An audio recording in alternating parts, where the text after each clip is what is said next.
Suwening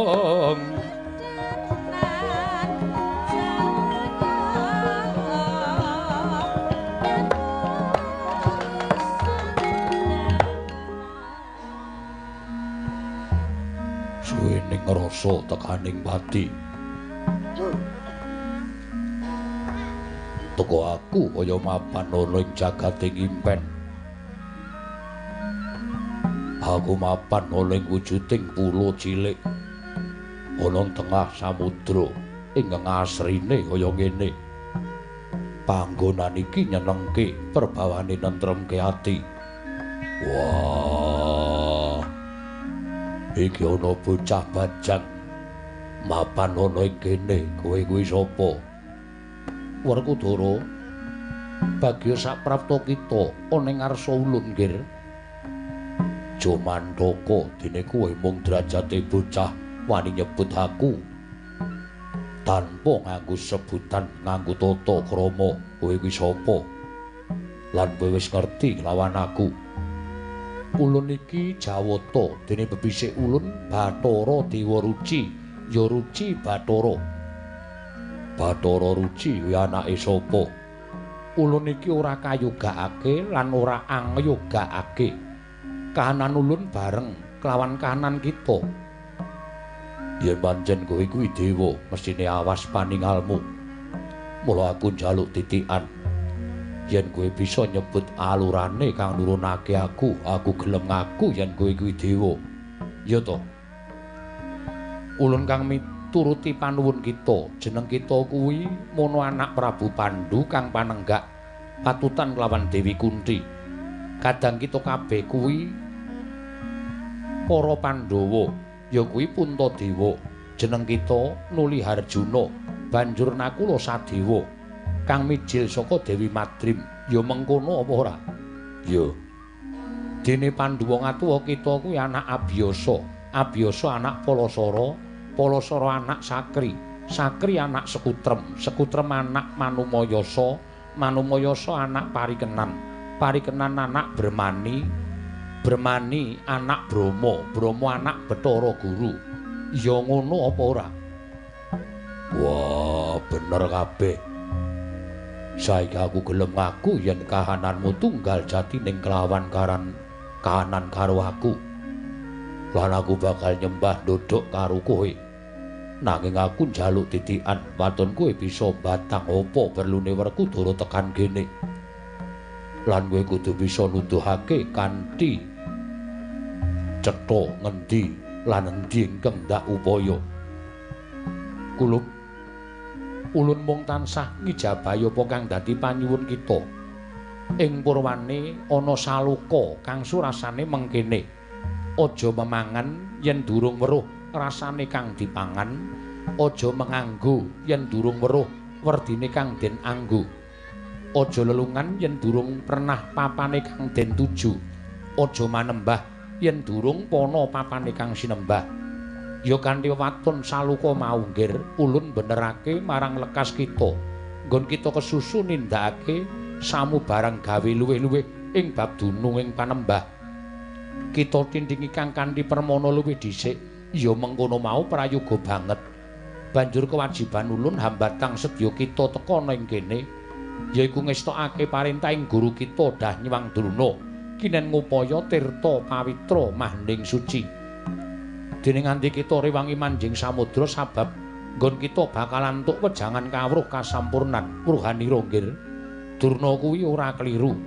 Pancening kene papaning kawruh kasampurnan ya mung ulun Sang Ruci Bathara, ya Sang Mahardi Kengrat ingkang bakal ambabar kawruh kasampurnan marang jeneng kita Kulup Bratasena.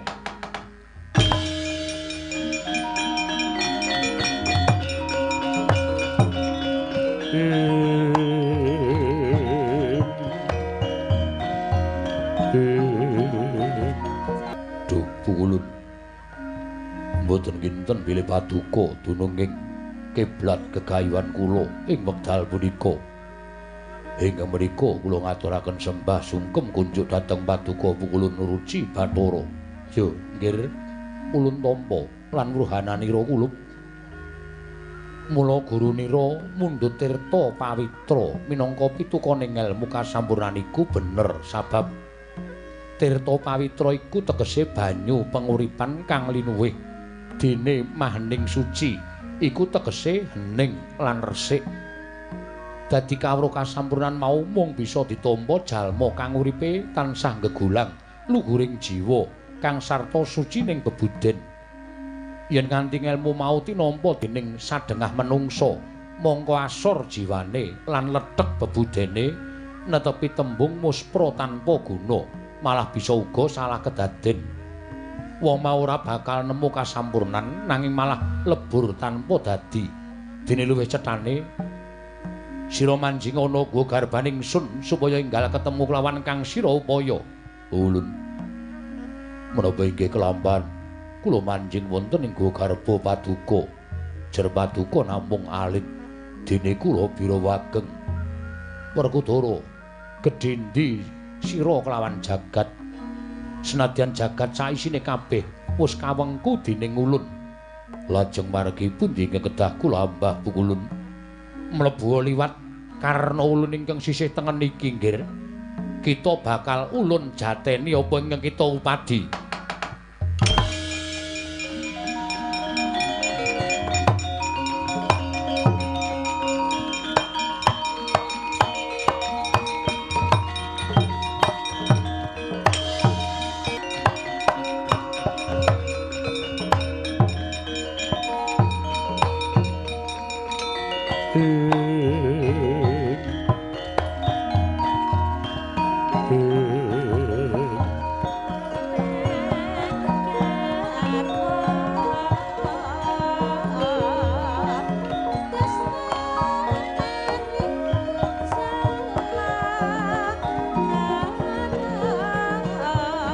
Werkudara wonten pangandika ing adhawuh Ulun.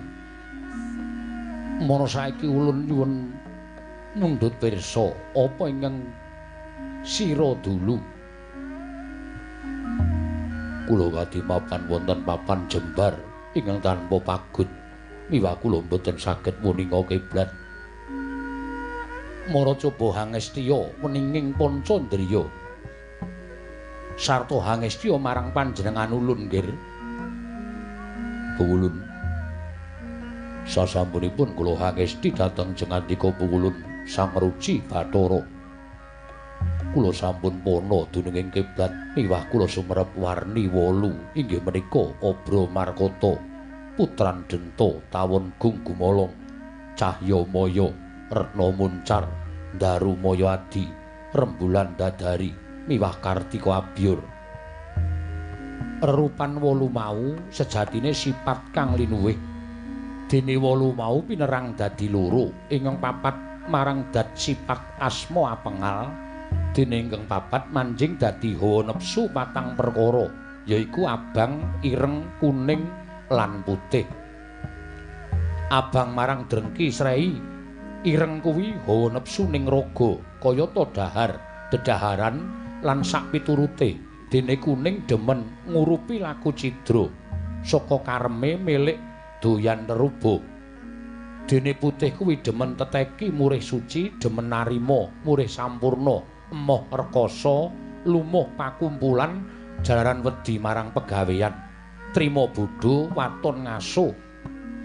Anane amung meneng ngengleng mula tansah dimungsuhi dening kang abang, ireng lan kuning.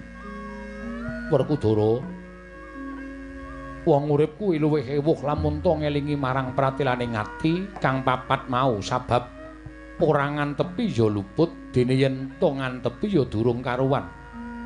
Mula yen kepingin wening kudu bisa misahake hawa. Ulun. Lajeng kula badhe nyuwun priksa ingkang sinebat ajining ilmu lan suruping penemu menika menapa. Menawa sira nyuwun keterangan ajining ilmu, ngelmu iku angele yen wis ketemu. Nanging kosok baline kudu tansah ngelingi marang pepacuh sarta ora kena nerak marang angger-angger. Apa dene kudu netepi idep madhep tetep mantep. Idep kudu sinartan manembah marang kang gawe jagat wondene madhep meper hawa nepsu karepe isa wening. Sabanjure tetep aja kleru marang penggawe dudu. Dimene Darbe Budi Rahayu amarga yen nganti milik ora wurung bilaeni. Wondene mantep kudu nglakoni lan sedya awit sedya kang meh panarima iku mobah musik ing menungsa amung saderma. Kawula namung sumendhe dhateng kersaning Hyang Sukma. Tegese mesthekake barang kang durung kasat netra kuwi bakal kesiku dening Gusti. Mengkono kulub mungguh manjinge ngelmu wondene suruping ngelmu ya kuwi setya, legawa, sabar, narima, berbudi bawa leksana. Setya legawa aja sugih sujana lan lila ing donya ikhlas marang pati pamriye dimen rahayu.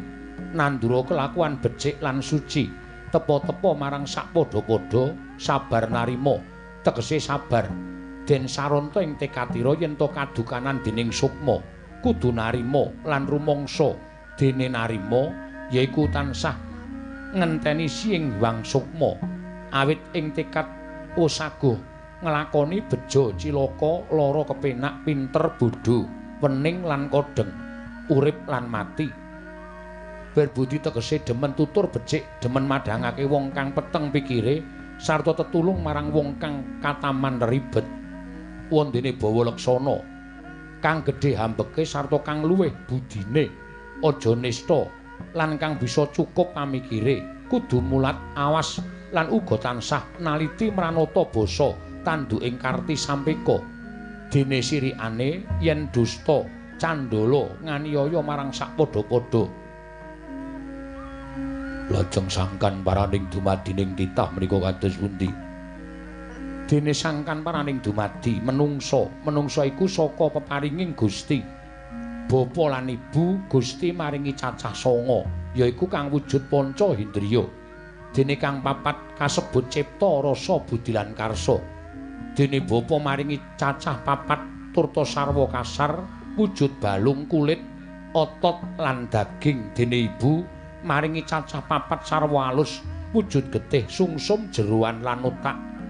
Kulub peparingi bapa lan ibu mau bisa ngrembaka lan bisa urip lamun kaparingan sukma. Wondene sukma mau ingkang kagungan ingkang akarya luka. Werkudara kabeh piulang ulun iki mau dadi ngelmu nyata ing reh kasampurnan iya ing aran Tirta Purwita Mahaning Suci. Ya Tirta Purwita Suci kulub tumuli dina samengko gandeng wis pana nggon kita nampa kelawan apa kang dadi sedya kita lan ulun wis paring sakabehing ilmu ingkang kita butuhake lan kita gayuh. Mara gagi kulub metu saka garbaning sun.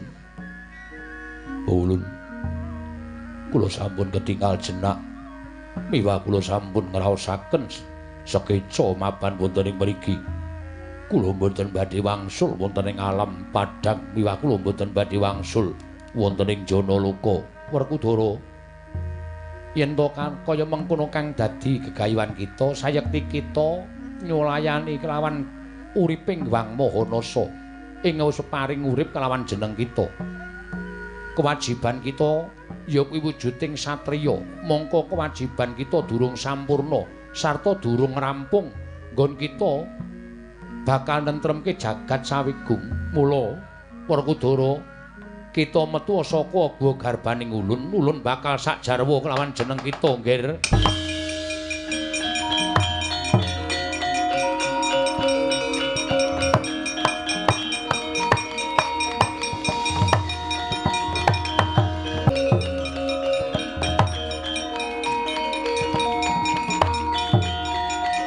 Werkudara gage baliya marang jagat sampurnakna kewajiban kita minangka dadi satriyaning praja memayu hayuning jagat sawigung nggih Bratasena.